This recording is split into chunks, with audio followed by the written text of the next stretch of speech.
मेरा नाम मोहम्मद हाजी पाशा है जी।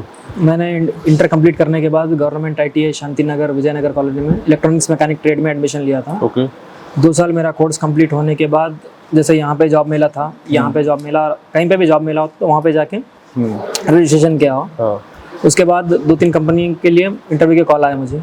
उसके बाद 2-3 कंपनियों में जैसे GMR है, Cyient company, Revolve engineer, S3 pharma, तो सभी जगह मैंने इंटरव्यू दिया। इंटरव्यू देने के बाद मैं सेलेक्ट हुआ रिवॉल्व इंजीनियर प्राइवेट लिमिटेड, वो कंपनी, उस कंपनी में मैं अभी जॉब कर रहा हूँ।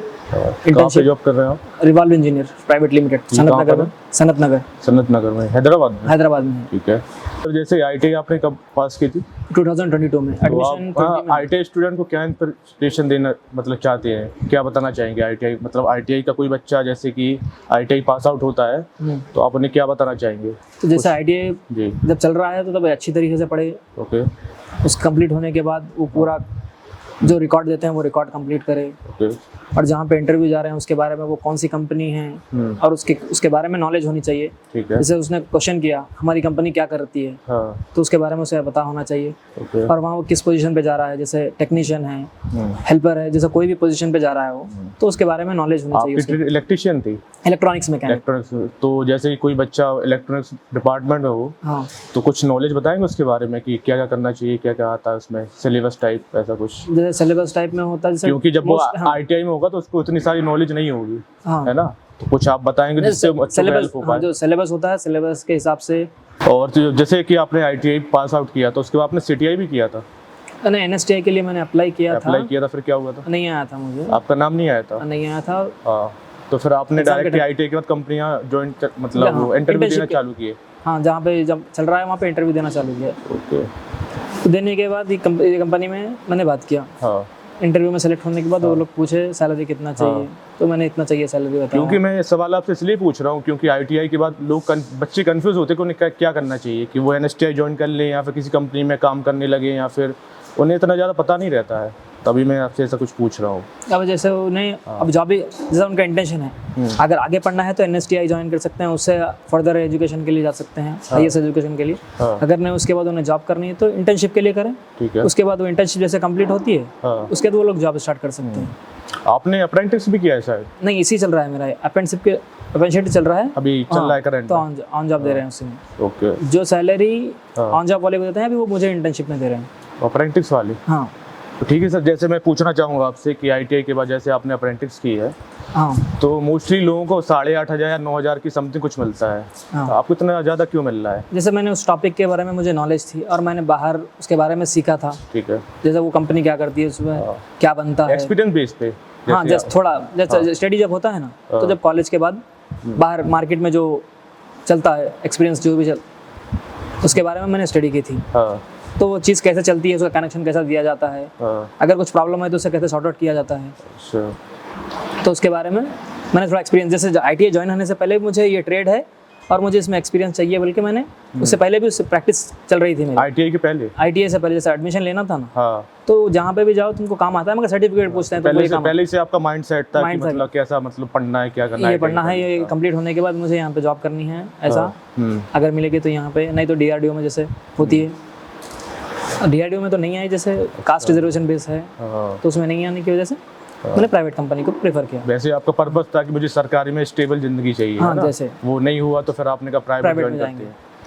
ठीक है। तो सर मैं वैसे कोरोना टाइम के बारे में पूछना चाहूँगा आपसे, जैसे आपने 2019 में या 20 में यस आपने वो पास आउट किया था, उसके पहले आपको मतलब सिलेबस कैसे कंप्लीट किया आपने? NSTI का सिलेबस टाइप जो ITI स्टूडेंट्स को NSTI का ही सिलेबस मिलता है, उसके हिसाब से ही स्टडी होती है। जैसे इस वीक में ये टॉपिक कंप्लीट करना है, इस वीक में इसका प्रैक्टिकल करना है, तो उसी के हिसाब से ऑनलाइन में जो मटेरियल आता था PDF फॉर्मेट में हमको ग्रुप में भेजा जाता था। उसके बाद जूम क्लास चलती थी और उसका कुछ प्रैक्टिकल देखना है तो वो सेम लिंक यूट्यूब से मिल जाता था।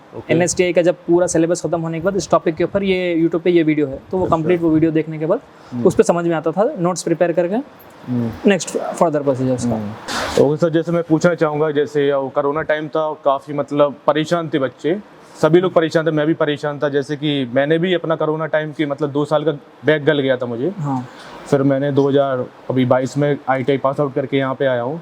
तो आप अपने बारे में क्या बताना चाहेंगे कि ITI के बाद आपने जो वो कोरोना पीरियड में सिलेबस NSTI का नियमित से जो कंप्लीट किया उसके बारे में क्या बताना चाहेंगे आप? वही सर है जो मिनी मॉक है एप्लीकेशन, उसमें स्टडी का मॉक क्वेश्चन होते हैं और उसके वीडियोस होते हैं। कोई टॉपिक है जैसे स्टार कनेक्शन, मोटर वाइंडिंग में स्टार कनेक्शन डेल्टा कनेक्शन, जो 3 फेज मोटर को कनेक्शन दिया जाता है, ठीक है, स्टार कनेक्शन और डेल्टा कनेक्शन के बारे में, उसके बारे में कंप्लीट वीडियो मिनी मॉक में एप्लीकेशन में अवेलेबल है।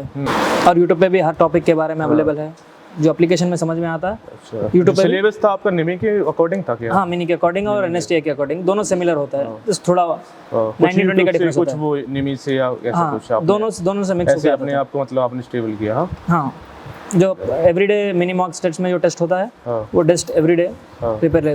तो सर जैसे मैं आपसे पूछना चाहूँगा, आप जिस पोजीशन पे इतना अच्छा आप पैसा कमा रहे हैं, अच्छी पोजीशन पे हैं, हाँ बिल्कुल, तो फिर आप मुझे कुछ टिप देना चाहेंगे कि जैसे मैंने अभी ITI किया है, NSTI में हूँ? हाँ, जैसे आपका NSTI कंप्लीट होने के बाद जैसे जॉब मेला होता है जहाँ पर भी, ठीक है, वहाँ पर जाएं आप, जहाँ पे जो कंपनीज आती हैं उन्हें इंटरव्यू दें, देखें जो कंपनी कौन सी अच्छी है, जिसका मार्केट में रिक्वायरमेंट है, जो हाईएस्ट कंपनी है, जो आपको हाईएस्ट पे कर सकती है। कंपनी को क्या चाहिए वो पहले आप डिसाइड कर लो कि आपके पास वो है कि नहीं है। अगर नहीं है तो सीखने की कोशिश करो। वो क्या चीज़ें होनी चाहिए जो मेरे पास मतलब होना चाहिए कि जैसे मैं किसी रोजगार मेले में जाऊँ, हाँ, तो क्वालिफिकेशन किस हिसाब से होना चाहिए? जैसे अपना जैसे एक रिज्यूम होता है ना जो बनाया जाता है कि बच्चे कंफ्यूज रहते हैं कि रिज्यूम कैसे बनाया जाए, क्या उसमें ऐड किया जाए, अपना स्किल क्या ऐड किया जाए, तो उस बारे में क्या उसमें क्लियरली मेंशन करने चाहिए। अगर हाईएस्ट मार्क्स आए हैं तो क्लियरली मेंशन करने के बाद, उसके बाद अगर आपने कहीं बाहर जॉब खत्म होने या जैसे कॉलेज खत्म होने के बाद कहीं बाहर काम किया है, नहीं यूट्यूब पे कुछ क्लासेस देखी है, कहीं बाहर काम किया है, तो उसके अंदर मेंशन करें कि मैंने इस टॉपिक पे मुझे आता है, नॉलेज है इससे से।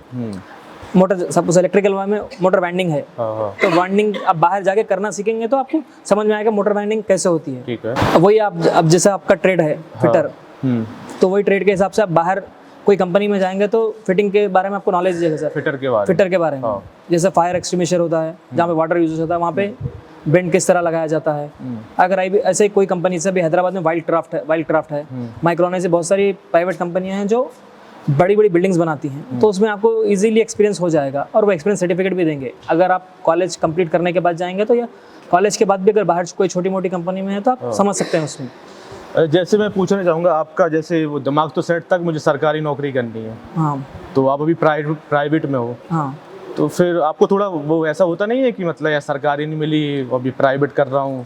नहीं, ऐसा मुझे अभी भी लगता है। हाँ। नहीं लगता है, जब प्राइवेट कंपनी है तो प्राइवेट ही होती है, गवर्नमेंट होती है। अब बेटर ऑप्शन जैसे गवर्नमेंट से प्राइवेट सैलरी बेटर दे रही है तो उसमें स्विच होना चाहिए। अगर गवर्नमेंट के लिए तो बहुत सारे लोग गवर्नमेंट को भी अप्लाई करते हैं, प्राइवेट को कम लोग अप्लाई करते हैं। दोनों में भी उतना ही है सैलरी।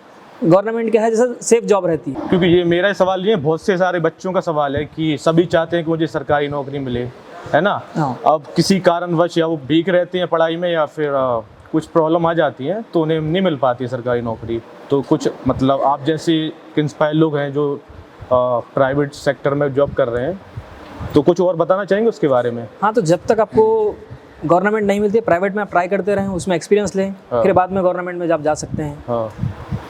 गवर्नमेंट से निकल के प्राइवेट में जा सकते हैं, प्राइवेट से निकल के भी गवर्नमेंट में जा सकते हैं। गवर्नमेंट ही चाहिए बल्कि वो एक ही पकड़ के बैठेंगे तो मुश्किल है, नहीं मिल पाएगा वैसा है। अगर गवर्नमेंट चाहिए तो उसके स्टैंडर्ड्स होते हैं, हाईएस्ट मार्क्स चाहिए, हर क्लास में उसका मजबूत टॉपिक चाहिए, रेगुलर अटेंडेंस चाहिए, वो सब लोग नहीं दे पाते हैं। सब लोग नहीं दे पाते। तो थैंक यू सर, आपने इतना अपना इंपॉर्टेंट टाइम दिया मुझे। ओके, काफ़ी बच्चों के लिए आप इंस्पायर हो, मतलब इस पोजीशन पे हो।